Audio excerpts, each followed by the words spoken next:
Әнші Димаш Құдайберген Instagram парақшасында жаңа образбен видео жариялады. Алайда, әншінің сақалды бейнесін кейбір оқырмандары ұнатпаған. Димаш достарымен уақыт өткізген сәтін желіге жүктеген.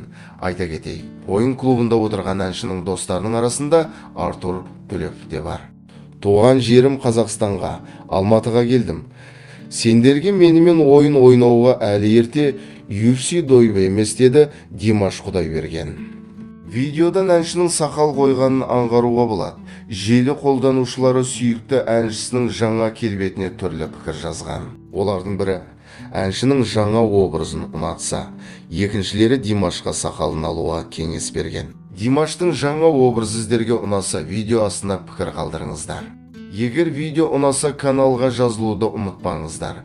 Видеоны ұсынған Ice KZ каналы.